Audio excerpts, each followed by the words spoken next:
Assalamualaikum warahmatullahi wabarakatuh. Oke, terus. Nah, ini nasihat juga dari Hamka. Cara mengenali kekurangan diri. Kan sering saya suruh, mbok yo kita muhasabah. Ayo kita cek hidup kita. Tapi ini kan tidak gampang.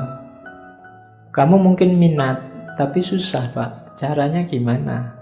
Nah, Hamka ngasih beberapa tips dalam lembaga budi. Saya ini punya penyakit diri saya apa saja sih, Pak? Mungkin kamu sendiri tidak tahu karena kamu terlibat terus dalam dirimu. Setiap kali saya ngomong tadi kejelekan-kejelekan budi, yang ada di pikiranmu selalu orang lain, bukan dirimu. Karena susah memang mendeteksi kelemahan diri sendiri, selalu orang lain. Selalu kamu ngomong, oh itu kubu sana, banyak yang gitu, Pak. Tadi saya ngomong hasut itu kan mesti dalam pikiranmu, iya Pak, yang kubu sana yang bukan pilihanku itu isinya hasut semua. Yang kubu sini juga begitu. Begitu dia ngomong, wah banyak sekali menyebarkan hoax. Oh iya Pak, kubu sana, selalu kubu sana. Tidak pernah kamu cermati dirimu sendiri karena memang kamu terlibat terus dengan dirimu. Kalau terlibat terus kan memang susah introspeksi. Maka Hamka ngasih beberapa tips. Yang pertama katanya Hamka, ada jalan mudah.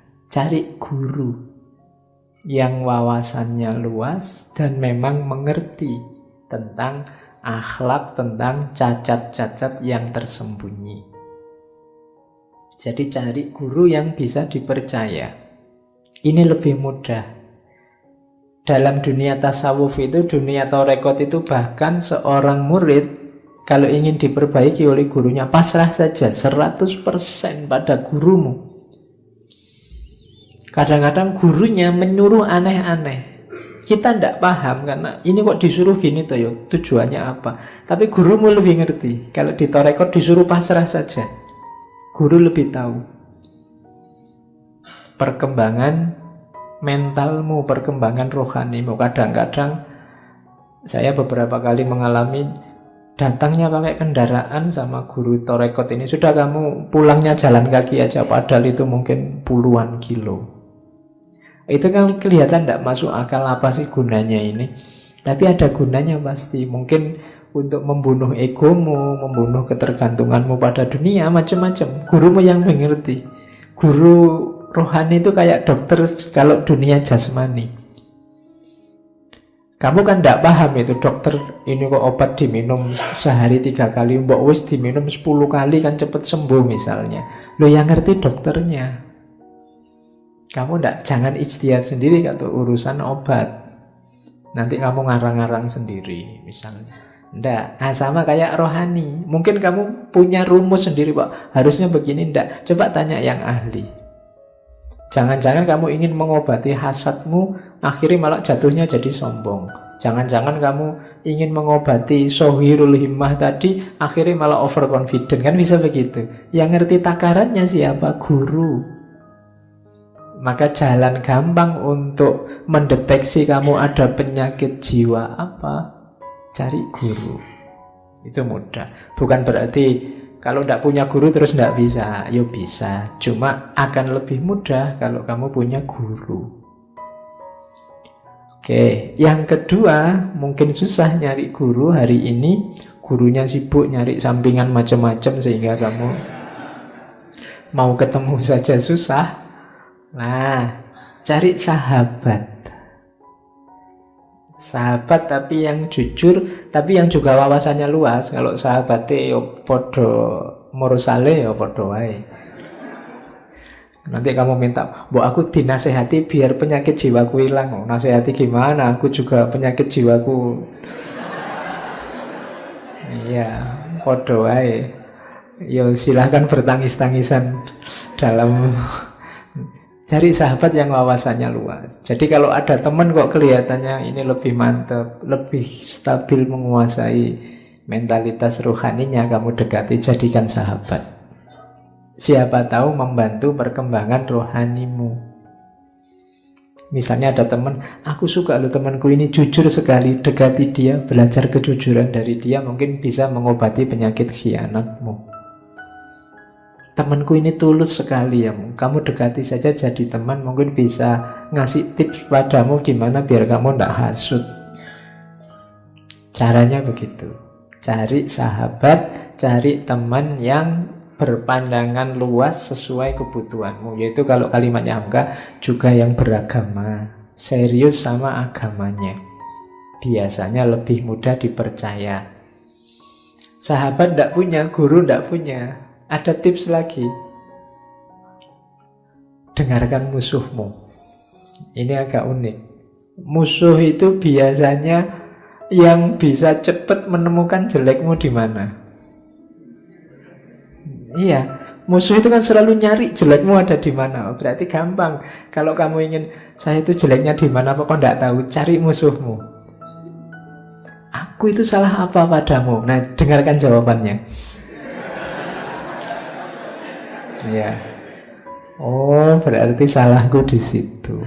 Nah, diperbaiki. Emangnya kamu ku buat sakit apa? Oh, terus dia jawab kan meskipun sambil maki-maki. Dengarkan saja. Oh iya, berarti aku lemah di situ. Itu cara lain sebenarnya. Jadi cari musuh. Yo, meskipun kalau merasa tidak punya musuh, yo jangan bikin-bikin musuh. Nanti kamu tidak punya musuh, nanti bikin-bikin musuh. Nggak. Kalau kebetulan ada orang yang tidak suka sama kamu, yang benci sama kamu, ayo kamu manfaatkan kebenciannya untuk kebaikanmu. Nah, kan enak ini kan.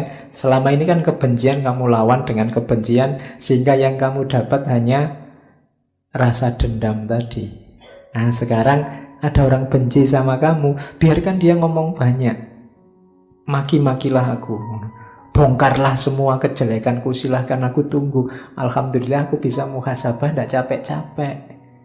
Oh, berarti kelemahanku selama ini itu. Oh, berarti orang sakit hati kalau saya kayak gini itu. Itu kan muhasabah namanya. Kamu sendirian tidak ngerti. Makanya kalau kamu punya akun medsos, ada orang maki-maki, ada orang benci, loh, alhamdulillah ada orang ngasih pelajaran gratis. Ah, berarti kelemahanku di situ. Ini belajar ini aku. Oke, jadi ambil faedah dari musuh. Terus yang keempat, ya belajar dari pengalaman orang lain. Kalau ini membaca realitas. Oh, seperti itu ya jeleknya hasut itu. Berarti aku jangan begitu. Oh, seperti itu ya rusaknya kalau orang saling membenci itu. Berarti aku jangan begitu. Nah, itu cara mengenali kekurangan diri. Jangan masuk ke lubang yang sama yang sudah dimasuki orang lain dan celaka. Kenapa kita bolak-balik mengulang kesalahan yang sama? Karena kita tidak belajar. Pak, yang dilarang kan kita melakukan kesalahan yang sama. Kalau kesalahan orang kan tidak, sama saja. Jadi kalau meskipun itu orang lain yang celaka, ya kamu jangan ngulang itu. Kan saya belum, Pak. Kan dia yang celakanya, tidak begitu. Kan yang disebut rugi itu kan orang yang mengulang kesalahan yang sama. Ini kan saya baru kesalahan pertama, Pak. Ya tidak begitu. Kalau orang lain salah dan celaka dengan itu, masa kamu juga mau ikut celaka? Jadi belajar. Sangat banyak pelajaran sebenarnya kalau kita membuka mata, buka telinga. Hanya saja mungkin kita tidak peka, atau tadi batin kita agak gelap sehingga tidak bisa membaca lebih jernih pengalaman-pengalamannya orang lain. Jadi ada 4 jalan kalau ingin meningkatkan kualitas hidup kita, mengenali kekurangan kita. Bisa cari guru, bisa cari sahabat, bisa memperhatikan musuh kita, atau yang terakhir, perhatikan pengalaman orang lain. Makanya setiap detik hidup kita itu pelajaran demi pelajaran. Tidak ada yang tidak pelajaran. Untuk hidup kita biar lebih baik. Oke, untuk malam hari ini saya cukupkan sekian dulu. Mohon maaf kalau ada yang kurang berkenan, mungkin satu dua kekurangan apa, mohon dimaklumi. Kalau ada kekhilafan, kealpaan yang teman-teman ngerti benernya seperti apa, ya silahkan disampaikan. Kurang lebihnya mohon maaf. Wallahul muwaffiq, wallahu a'lam bissawab.